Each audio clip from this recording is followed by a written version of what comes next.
Les Français parlent aux Français.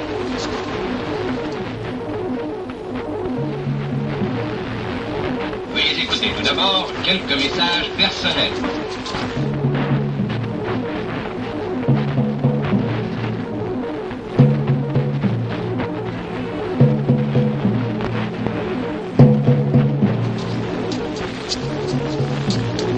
Les sanglots longs des violons de l'automne.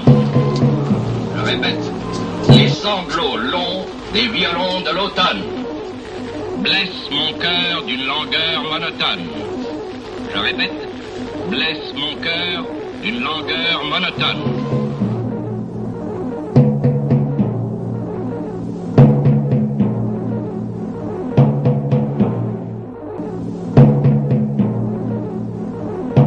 Nous sommes en guerre.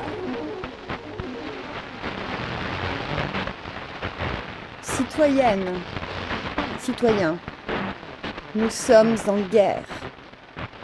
Une guerre sans visage. Une guerre qui refuse de dire son nom, car l'indicible est innommable. Une guerre menée par l'oligarchie européiste contre un adversaire muet.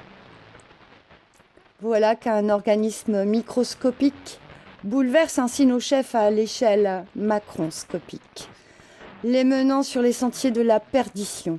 Ceux-là même qui leur firent gravir les pentes de l'avidité et du mépris, enjambant notre Constitution, piétinant nos libertés jusqu'au sommet de cette colline de la dictature sanitaire.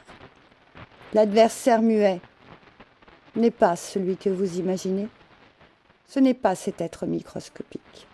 Non, l'adversaire muet est le peuple français. C'est au peuple qu'un petit groupe de puissants a déclaré la guerre. Prends garde, oligarchie. Le silence parle bien plus fort que les mots.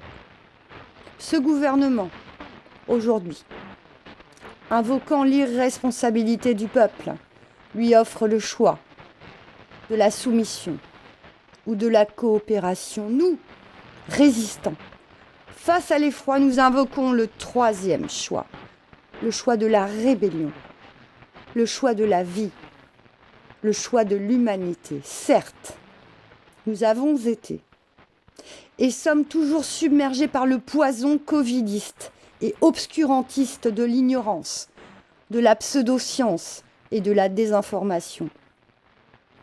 Infiniment plus que leur nombre, ce sont leurs mensonges, leurs menaces, leurs contradictions et l'instillation du virus de la peur qui paralyse le peuple.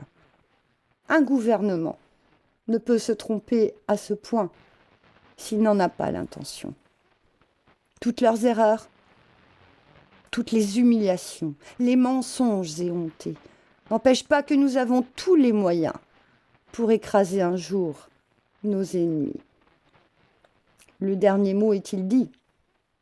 L'espérance doit-elle disparaître? Devons-nous cesser de vivre pour ne pas mourir? Non, ce n'est pas la fin du monde, mais la fin de leur monde.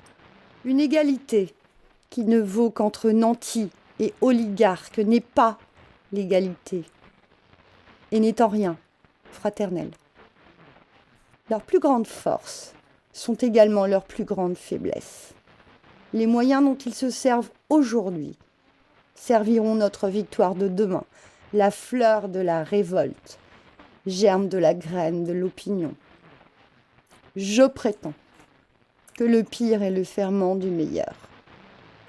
Je prétends que la résistance se forge dans la minorité. Je prétends que leur mécanique d'oligarques couronnée d'étoiles doit être bien fragile.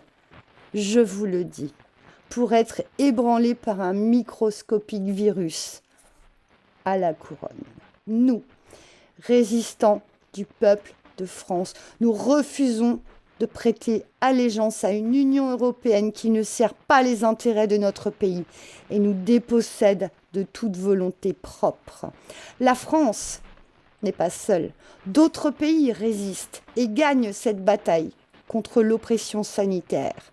Ils ont prouvé qu'il n'est nul besoin d'enfermer le peuple et le soumettre à une dictature pour combattre un virus somme toute semblable à tant d'autres.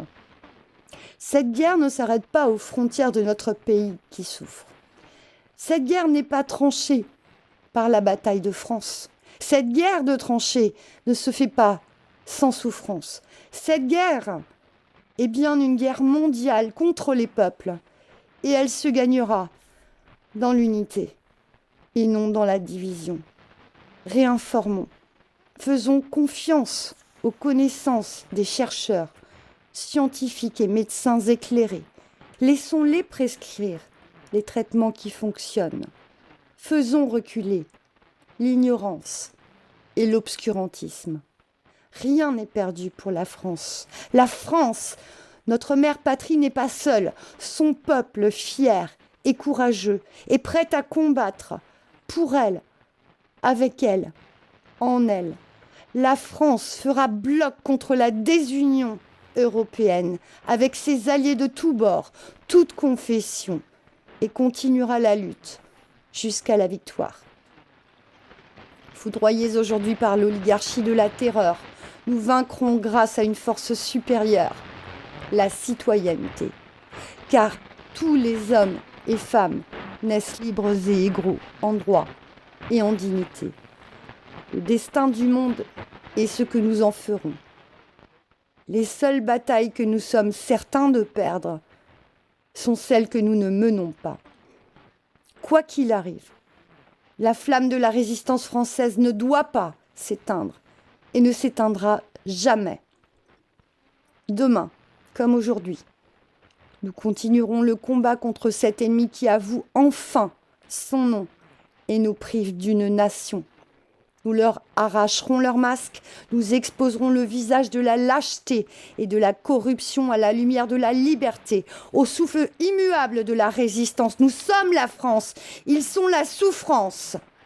Moi, Marianne, j'exhorte les citoyennes et citoyens de bonne volonté et qui aspirent à retrouver leur liberté, tendre vers l'égalité et la fraternité, à me rejoindre et à me suivre. Je vous donne rendez-vous dans la description de la vidéo. Cliquez sur les liens pour adhérer, ou faire un don ici, là, sur l'écran, pour obtenir ce passeport pour la liberté et la résistance. Bienvenue d'avance chez les patriotes. Vive la liberté et vive la France.